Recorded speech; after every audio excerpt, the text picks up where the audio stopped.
বন্ধুরা, voice of Bithi channel থেকে আমি মিষ্টি মনি। নিত্য নতুন রোমান্টিক ভালোবাসার গল্প পেতে আমাদের চ্যানেলটি সাবস্ক্রাইব করে পাশে থাকা বেল আইকনটি বাজিয়ে দেবেন। লাইক এবং কমেন্ট শেয়ার করতে ভুলবেন না। ধন্যবাদ। পেছন থেকে কেউ কথাটা বলে, কণ্ঠটা রাজের পরিচিত, অতি পরিচিত। তাই সে মাথাটা হালকা ঘোরায়।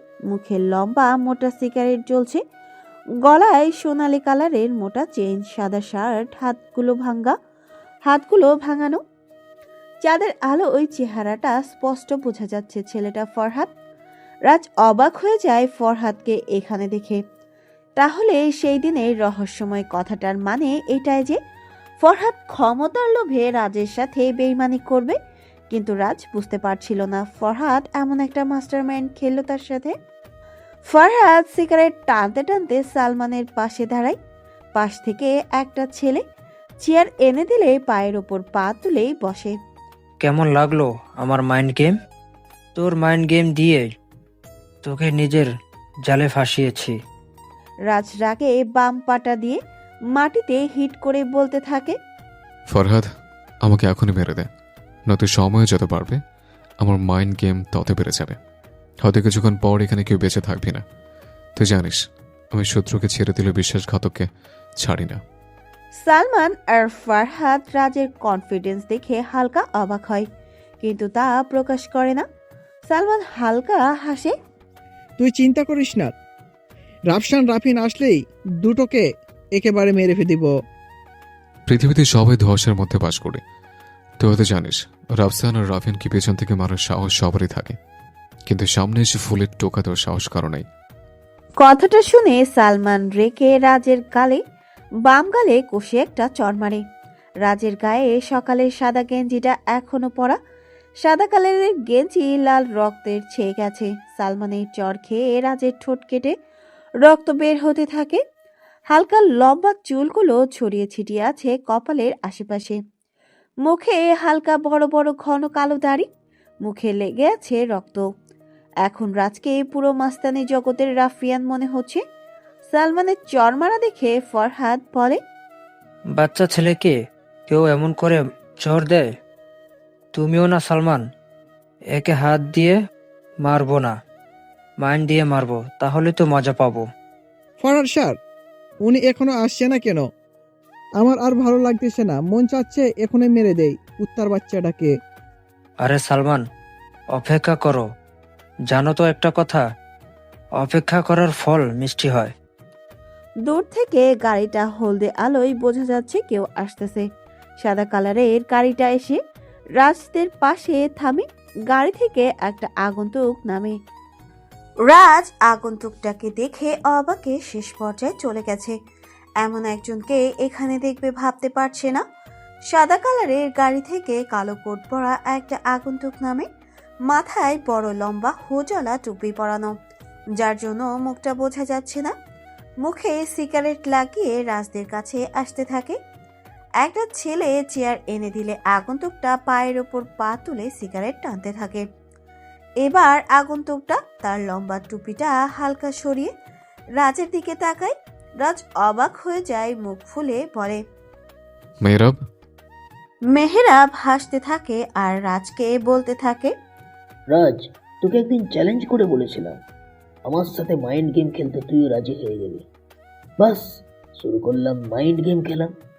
আসলে আমি আর একটা বোকা, নাহলে 5 বছর ধরে যাকে ধরার জন্য এত কিছু করেছি, সে আমাকে বোকা বানিয়ে আমার সাথে আমারই ভাষায় থেকেছে, অথচ আমি তা বুঝতেই পারিনি।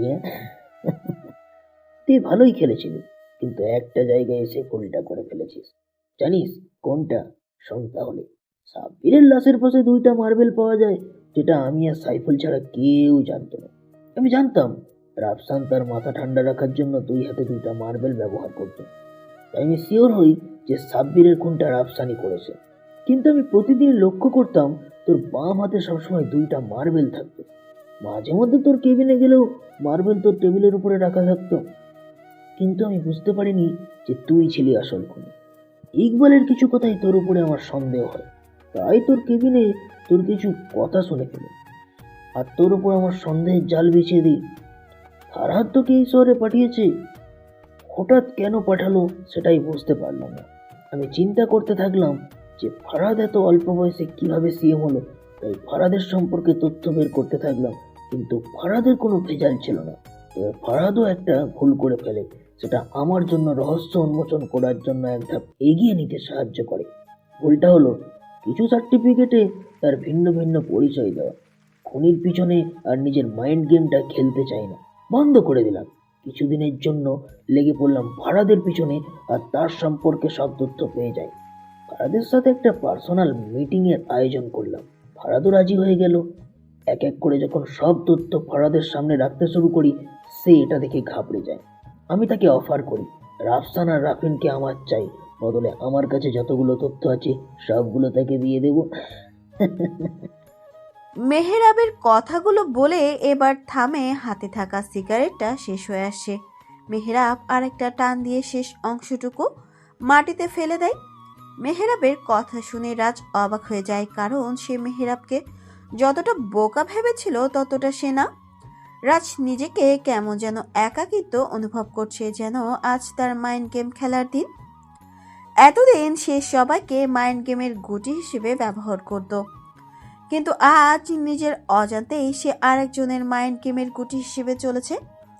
রাজ এখন বেঁচে যাবে যদি সে তার শেষের মাস্টার মাইন্ড গেমের গুটিটা চালাতে পারে। রাজ হি হি করে হেসে সবাইকে উদ্দেশ্য করে বলে, আমাকে এখনই মেরে দে। আমি যদি কোনোভাবে বেঁচে যাই তাহলে কিন্তু একটাকেও ছাড়বো না। সব কটাকে পৃথিবীর শেষ প্রান্ত হতে ধরে নিয়ে আসবো। পিস্তলে বুলেট মিস হতে পারে, কিন্তু এর আফসানের কথা কখনো মিস হয় না। তাই বলছি, আমাকে মেরে দে। ফারহাদ হাসতে হাসতে বলে, রাফসান, তোর যেমন রক্তের নেশা, ঠিক তেমনি ক্ষমতাটা আমার কাছে নেশা।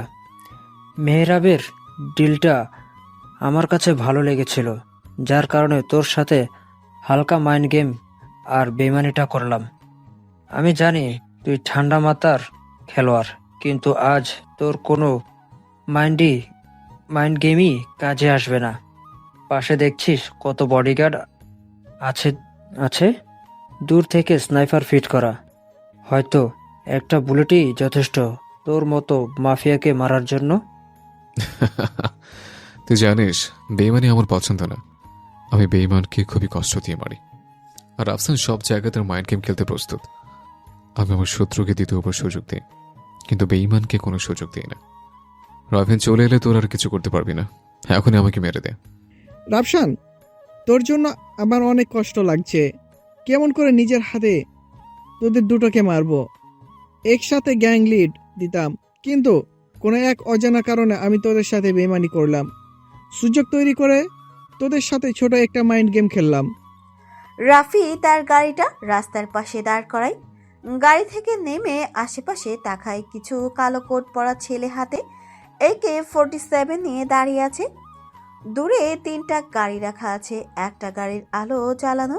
সেই আলোয় স্পষ্ট বোঝা যাচ্ছে একজনকে চেয়ারের সাথে বেঁধে রাখা হয়েছে। তার সামনে 3জন বসে বসে সিগারেট টানছে, হয়তো কোনো আগন্তুকের অপেক্ষায় বসে আছে। রাফি তার হাতের পিস্তলটা রিলোড দিয়ে পেছনের প্যান্টে গোজে। রাফি সামনের দিকে এগিয়ে যাবে, এমন সময় তার সামনে স্নাইপারের বুলেট এসে পড়ে। রাফি দুপা পিছিয়ে যায়, আশেপাশে তাকায়, দেখে একটা ছেলে হাতের ইশারায় তাকে জিজ্ঞেস করছে। রাফির পরিচয়। রাফি কিছু না বলে চেয়ারে বসে থাকা লোকগুলোর কাছে যায়। চেয়ারে বেঁধে রাখা ছেলেটা মাথা নিচু করে বসে আছে।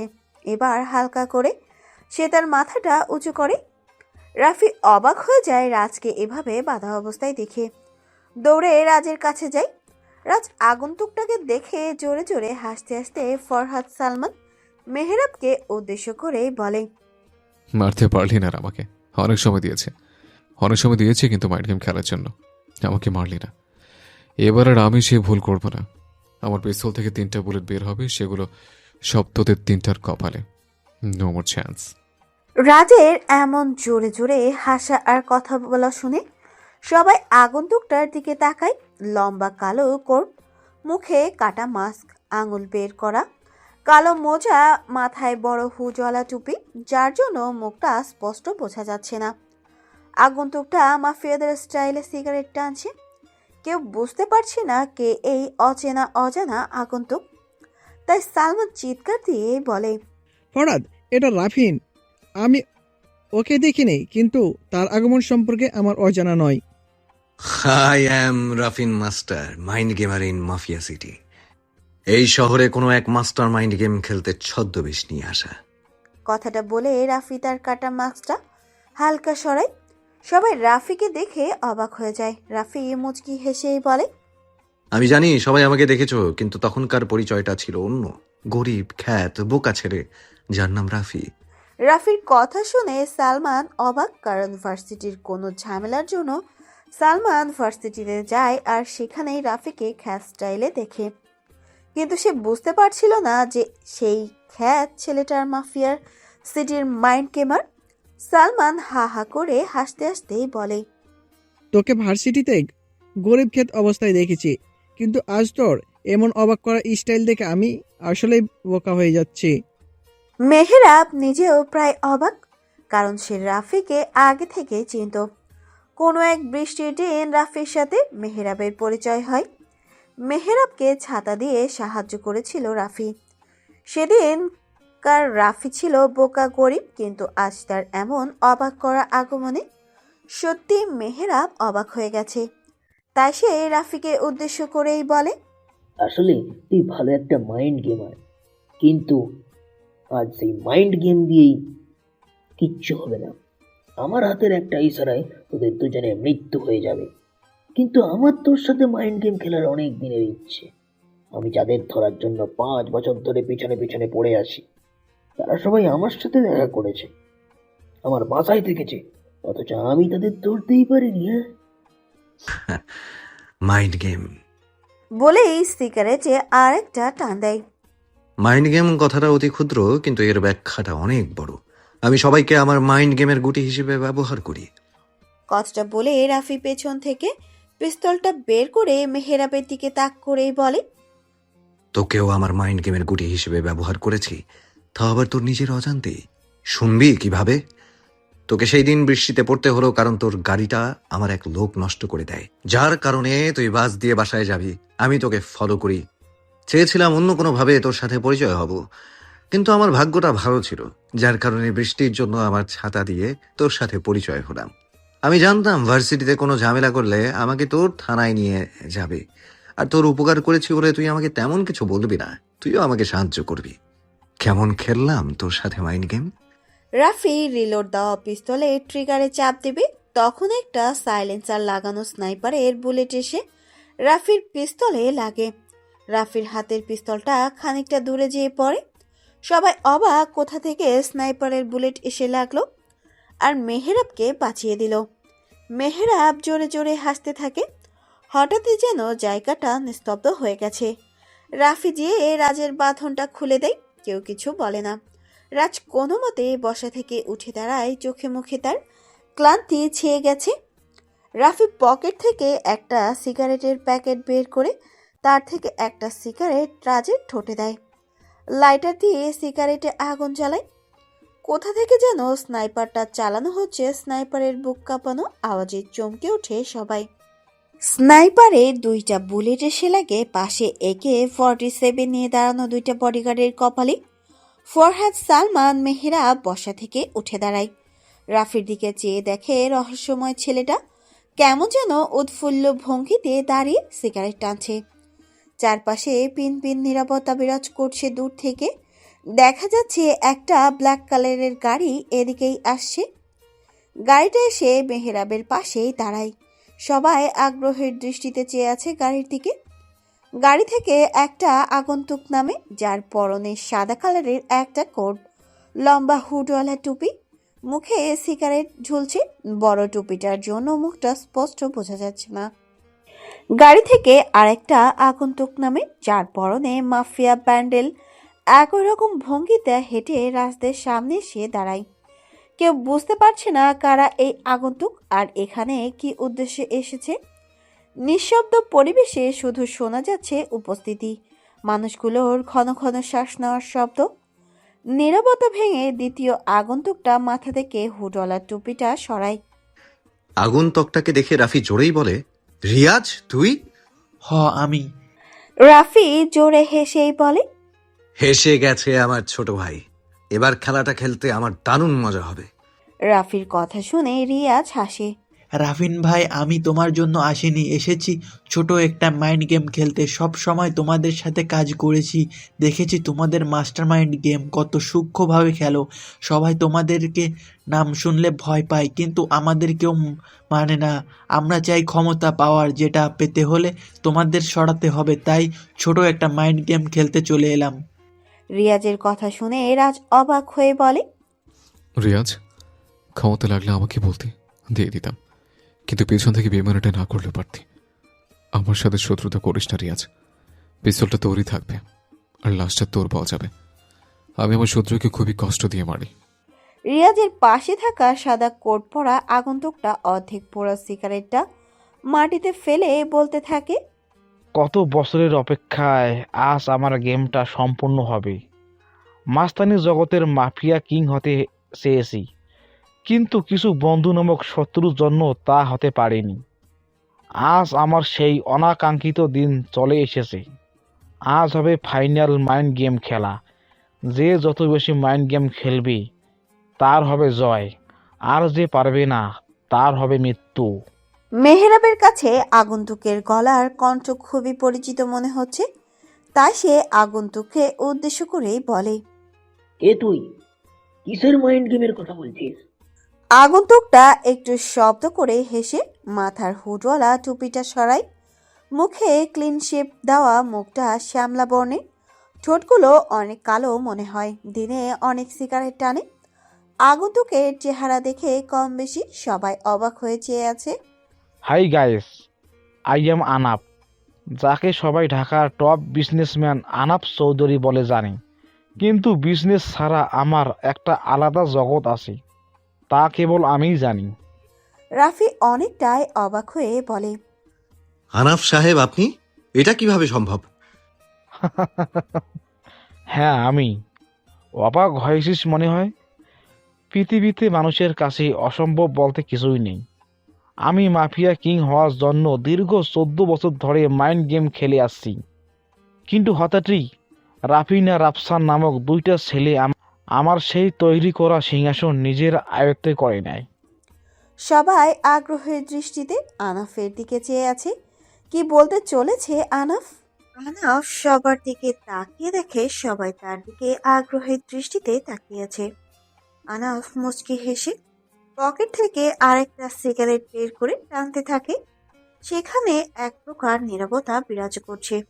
নীরবতা ভেঙে আনাফ সাহেব বলে, যার কথা সে কাজের পরিমাণ বেশি, সাফল্য তারই কাছে এসে ধরা দেয়।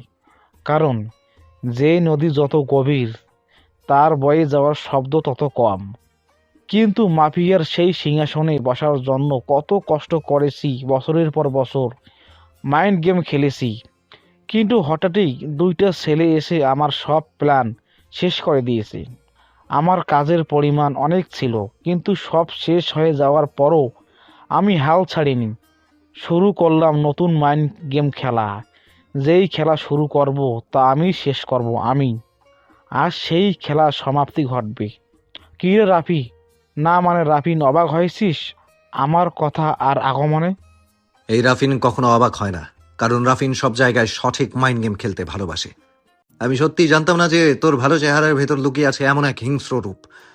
কিন্তু আমি এখনো একটা বিষয় বুঝতে পারছি না, যে তুই কিভাবে আমাকে চিনতে পেরেছিস। তোদের সাথে ছোটোখাটো একটা মাইন্ড গেম খেললাম এখানে। নুসরাত আমার নিজের মেয়ে না, সে আমারই কাছের এক বন্ধুর মেয়ে। আমার নিজের তো একটাই ছেলে, আর সেটা হলো রিয়াজ। এখনো শেষ হয়নি, আরও একটু টুইস্ট বাকি আছে। রিয়াজকে মাফিয়া টিমে ঢুকাই বিশ্বাসের সাথে, কিছুদিন ভালো কাজ করায় তোরা রিয়াজকে তাদের সাথে নিয়ে নিলি, ব্যাস আমার কাজ শেষ। ভাবলাম তোদের মাস্টার মাইন্ডের সাথে আমিও একটু খেলি। ঠিক তেমনভাবে একটা গেম সাজাই। রিয়াজ খবর দেয় রাফিন আর রাফসান কোনো এক মিশনে ঢাকায় এসেছে। আমি টার্গেট করি রাফিনকে, তাই তো সেদিন সকালে আমার কিছু লোক দিয়ে আমার উপরেই হামলা করতে বলি, যেটা দেখে রাফিন আমার সাহায্য করতে চলে আসে, আর আমি তাকে কোনো কিছু বলার সুযোগ না দিয়ে আমার বাসায় থাকতে দেই। রাফিনের প্রতিটা পদক্ষেপ আমি লক্ষ্য করি, তার পিছু নিতে নিতে আজ গেমটা শেষ করতে এলাম। সবাই আনাফের কথা শুনে অবাক হয়ে যায়। ঢাকার একজন টপ বিজনেসম্যানের মাথায় এত কিছু ছিল, কেউ বুঝতে পারছিল না। রাফি দাঁতে দাঁত চেপেই বলে, রিয়াজ, বেইমানিটা না করলেও পারতি। আমার সাথে মাইন্ড গেম খেলতে ভালোবাসিস, এর মানে এটা না যে তুই আমাকে তোদের মাইন্ড গেমের গুটি হিসেবে ব্যবহার করবি। আনাফ পকেট থেকে একটা পিস্তল বের করে, দেখেই বোঝা যাচ্ছে পিস্তলটা আগে থেকেই রিলোড দেওয়া। আনাফ পিস্তলটা রাজের দিকে তাক করে, কেউ কিছু বলার আগে আনাফ পিস্তলে টিকার চাপ দেয়। বুলেটটা যে রাজের পায়ে লাগে। রাজ ব্যথায় কুকড়ে ওঠে। অতিরিক্ত ব্যথায় রাজ নিচে পড়ে যায়। এটা দেখে আনাফ জোরে জোরে হাসতে থাকে আর সবাইকে উদ্দেশ্য করেই বলে, আমি অনেক মাইন্ড গেম খেলেছি, এবার একটু মাস্টারি টাইপের রকস্টার হয়ে গেলাম। এখানে সবাই সবার শত্রু, কেউ টাকা আর ক্ষমতার লোভে এসেছে, আবার কেউ প্রতিশোধের নেশায় এসেছে। সবার উদ্দেশ্যই আলাদা আলাদা। এতদিন মাইন্ড গেমার হয়ে ভালো লাগতেছে না, তাই হাতটাকে ফ্রেশ করতে আমার হালকা মাস্তানি খেলা দেখাবো। রাফি চিৎকার দিয়ে গালি দিয়ে বলে, তার বাচ্চা, তুই এটা কি করলি? রাফসানকে গুলি করলি কেন? তোকে আজ আমি নিজ হাতে মারবো, কিন্তু এখন না। আমার এখন মাইন্ড গেম খেলার নেশা চেপেছে। তোদের সবার সাথে মাইন্ড গেম খেলতে চাই আমি। Mind game? এই খেলাটা খেলতে সময় পাবি না। আমি আর অপেক্ষা করতে পারবো না। আমি খেলাটাকে এখানেই শেষ করব। আনাফ কথাটা বলে রাফির দিকে পিস্তলটা তাক করে ট্রিগারে চাপ দিবে। তখনই পাশ থেকে মেহেরাব জোরে জোরে হাততালি দিতে থাকে। সবার দৃষ্টি মেহেরাবের দিকে।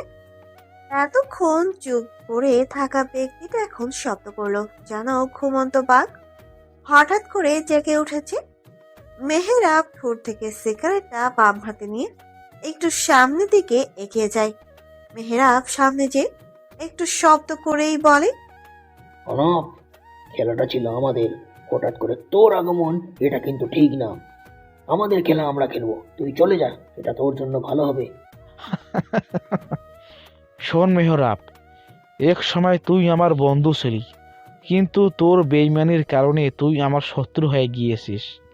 আজকের দিনটা কারোর সামনে আসতো না, শুধুমাত্র তোর বেইমানির জন্য এই অবস্থা। আমি বেইমানি করিনি, করেছিস তুই। কিং হওয়ার জন্য তুই আমাকে মারতে চেয়েছিলি, তাই আমিও তোর সাথে বেইমানি করতে বাধ্য হয়েছি। সত্যি বলতে কি, তোকে আরো আগে মেরে ফেলা উচিত ছিল, তাহলে আজ তোর কারণে সময় নষ্ট হতো না। আরে চাইলেও তুই আজ আমাকে মারতে পারবি না। মেহেরাবের কথা শুনে আনাফ তার রিলোড দেওয়া পিস্তলটা মেহেরাবের দিকে তাক করে। এটা দেখে কেউ কিছু বলছে না, সবাই কেবল বোকার মতো চেয়েছে। আনাফ ট্রিগারে চাপ দেবে, তখনই দূর থেকে সাইলেন্সার লাগানো স্নাইপারের বুলেট এসে আনাফের ডান হাতের কবজিতে লাগে। আনাফের হাত থেকে গানটা পড়ে যায় মাটিতে। আনাফ বাম হাত দিয়ে ব্যথা কমানোর বৃথার চেষ্টা করে। মেহেরাব শব্দ করে হাসতে হাসতে নিচে পড়া পিস্তলটা হাতে নিয়ে নড়াচড়া করতে থাকে। দূর থেকে কেউ আসে, যার কারণে সামনের আলো বাধা পাচ্ছে সবার দৃষ্টি সেদিকে। কালো রকস্টারের ড্রেস, মাথায় কালো লম্বা টুপি, মুখে মাফিয়া মাস্ক, হাতে কালো কালারের AWM নিয়ে সবার সামনে দাঁড়ায়। মেহেরাব ছাড়া সবাই আগন্তুকটাকে চেনার চেষ্টা করছে, কিন্তু কেউ আগন্তুকটাকে চিনতে পারছে না। সবার দৃষ্টি যখন আগন্তুকের দিকে, তখন মেহেরাব পাশে একে নিয়ে দাঁড়িয়ে থাকা বডিগার্ডের বুকে গুলি চালায়। হঠাৎ করে গুলি চালানোর শব্দে সবাই মেহেরাবের দিকে তাকায়। মেহেরাব একটু হাসে, একবার আগন্তুকটার দিকে যেয়ে জোরে জোরে বলতে থাকে, চলে এসেছে আমার খেলোয়াড়, নিজ হাতে তৈরি করেছি আমি তাকেই। মস্তানির এই জগতে আমি মাস্টার মাইন্ড খেলতাম, আর মস্তানি করতো সেই। এখন খেলাটা শেষ করে আমি আমার অপেক্ষার সমাপ্তি ঘটাবো। সবাই অবাক দৃষ্টিতে তাকিয়েছে আগন্তুকটার দিকে। বোঝার চেষ্টা করছে কে এই আগন্তুক, যাকে মেহেরাব নিজের হাতে তৈরি করেছে। কিন্তু সবার চিন্তা চেতনা বৃথা, যাই কেউ চিনতে পারছে না তাকে। সবার এমন অবাক হওয়া চাওয়া দেখে আগন্তুকটা মুচকি হেসে লম্বা মাথার টুপিটা সরায়, মুখ থেকে মাস্কটা সরায়। আগন্তুকটাকে দেখে রাফি মুখ ফুটে বলে ওঠে, নুসরাত তুমি? ইয়েস, আই এম নুসরাত, মাস্তানি শহরের ছোট একটা মাস্তান। ছোট থেকে মাফিয়াদের স্টাইল আমার কাছে ভালো লাগতো, কিন্তু কখনো সামনে থেকে সেই ভয়ঙ্কর মাফিয়াগুলোর মুখ দেখতে পেতাম না।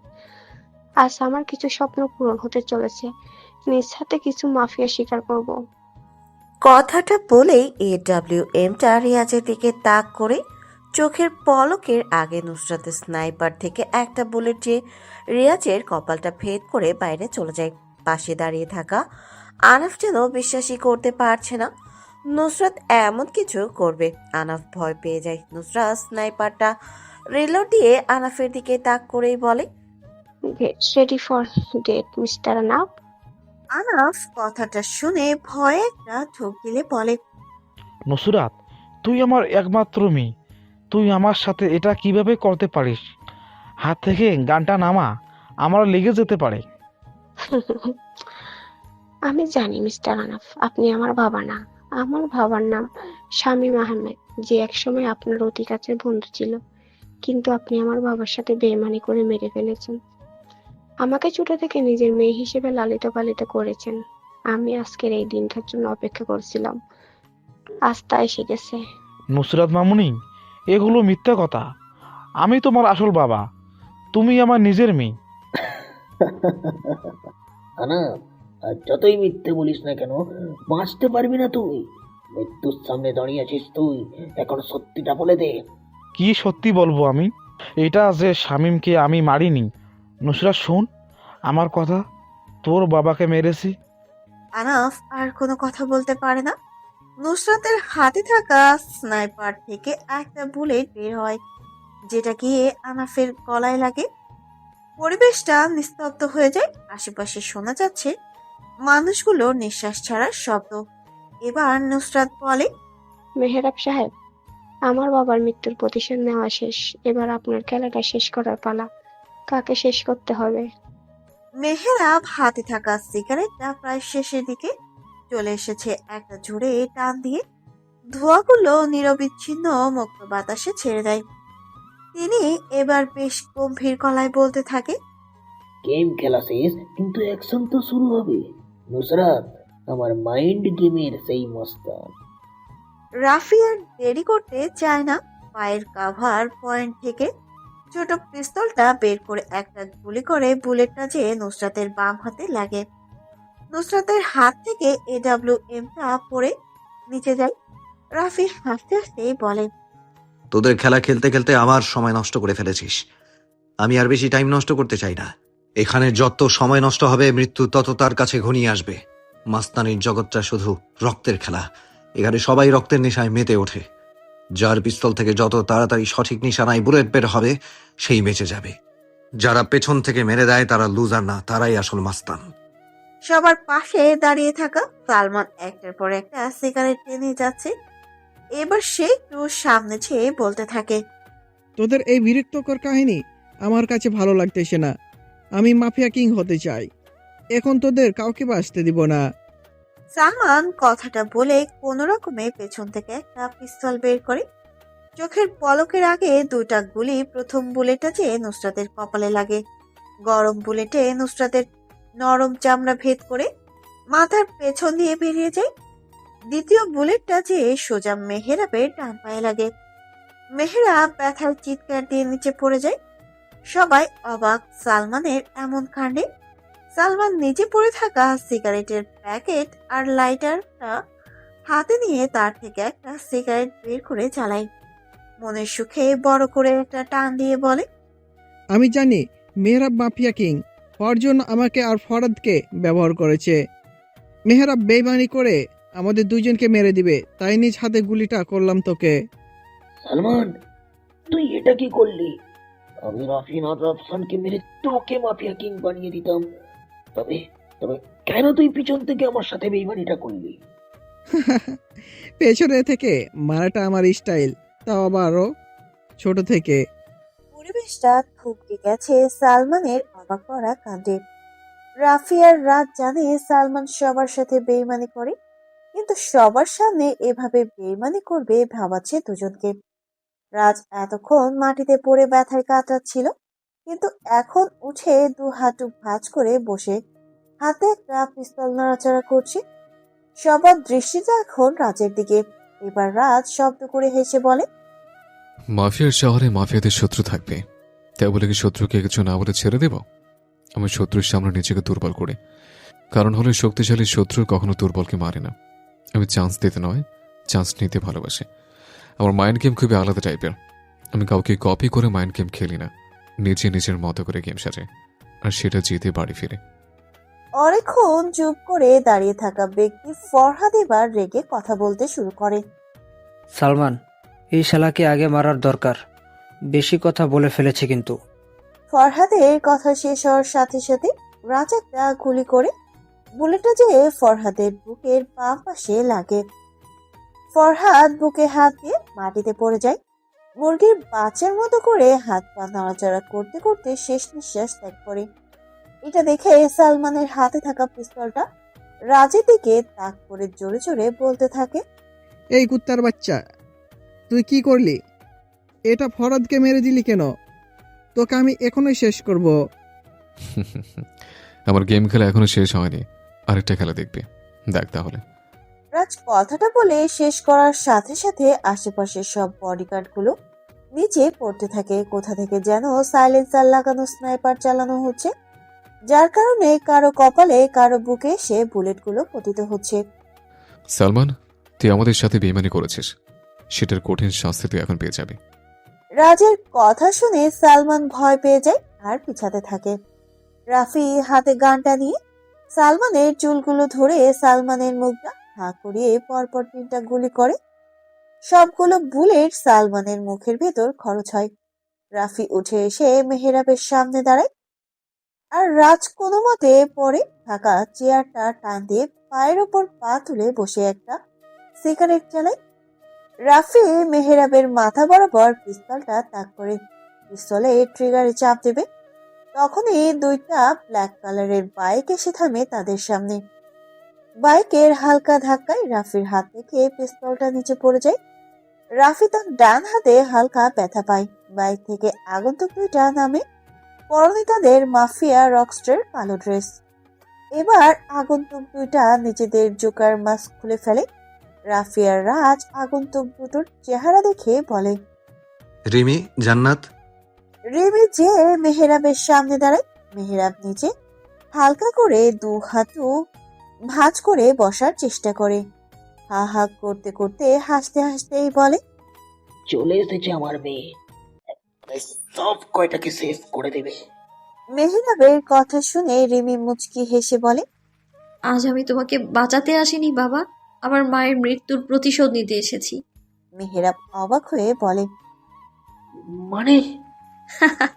তুমি আমাকে মিথ্যা একটা গল্প শুনিয়েছিলে যে আমার মাকে তোমার বড় ভাই মেরেছে, কিন্তু আমি তোমার গোপন ডায়েরিটা পড়ে সব জেনে গিয়েছি বাবা। আজ আমি সেই প্রতিশোধ নেব। আম্মা, এইটা দেখো। মেহেরাব আর কথা বলতে পারে না। এর আগেই রিমি পেছন থেকে 2টা পিস্তল বের করে গুলি করতে থাকে। যতক্ষণ না পর্যন্ত বুলেট শেষ না হয় ততক্ষণ পর্যন্ত গুলি করতে থাকে। মেহেরাব ফ্যাল ফ্যাল করে আছে আকাশের দিকে। রিমি পিস্তল 2টা নিচে ফেলে দিয়ে রাজদের কাছে আসে। রিমি যেয়ে রাজের পাশে দাঁড়ায়। জান্নাত রাফির সামনে এসে হাঁটু ভাঁজ করে রোমান্টিক ভাবে প্রপোজ করার স্টাইলে বসে বলতে থাকে, জীবনটা অনেক সুন্দর। যদি কারো ভালোবাসায় এই জীবন পূর্ণতা পায়, যদি কেউ তোমার কষ্টটা ভাগ করে নিতে চায় আর আমি তোমার কষ্টগুলো নিতে চাই, আমার সকল আনন্দ তোমার মাঝে বিলিয়ে দিতে চাই, ভালোবেসে সারা জীবন ভালোবাসায় বেঁধে রাখবো। যদি একটিবার সাড়া দাও, বিধাতাও কষ্ট পাবে যদি তুমি আমার না হও। জীবনে মরণে বেঁধে রাখিব প্রিয়তম জনম জনম ধরে। সখা যদি হাত দুটি বাড়াও, ভালোবাসার সংজ্ঞা আমার জানা নেই। যদি কাউকে দেখার জন্য বারবার মন আনচান করার নাম ভালোবাসা হয়, তাহলে তবে আমি তোমাকে ভালোবাসি। যদি শয়নে স্বপনে তাকে নিয়েই হৃদয় মাঝে ছবি আঁকানোর নাম ভালোবাসা হয়, তবে আমি তোমায় ভালোবাসি। যদি অনুমতি দাও, সারা জীবন ভালোবাসতে চাই। ভালোবাসি রাফি, অনেক ভালোবাসি তোমাকে। শুরু হয়ে যায় বৃষ্টি। রাফি জান্নাতকে নিচ থেকে উঠে দাঁড় করিয়ে জড়িয়ে ধরে। এটা দেখে রাজ ও রিমি মুচকি হেসে দুজনকে ভালোবাসার আবেশে জড়িয়ে ধরে। সালাম আলাইকুম। হ্যালো বন্ধুরা, কেমন আছো তোমরা সবাই? আশা করছি তোমরা সবাই ভালো আছো, সুস্থ আছো। এম রোহিত, ভয়েস অফ বিতি চ্যানেলের পক্ষ থেকে এডিটর। গল্পটি কেমন লাগলো অবশ্যই কমেন্ট করে জানাবেন। এই যে বন্ধুরা, ভয়েস অফ বিতি চ্যানেলে যদি নতুন হয়ে থাকেন তাহলে প্লিজ সাবস্ক্রাইব করে বেল আইকন বাজিয়ে রাখুন, যাতে আপনাদের পরবর্তী গল্পের নোটিফিকেশন সবার আগে আপনি পান। সবাই ভালো থাকবেন, সুস্থ থাকবেন। দেখা হচ্ছে পরবর্তী গল্পে।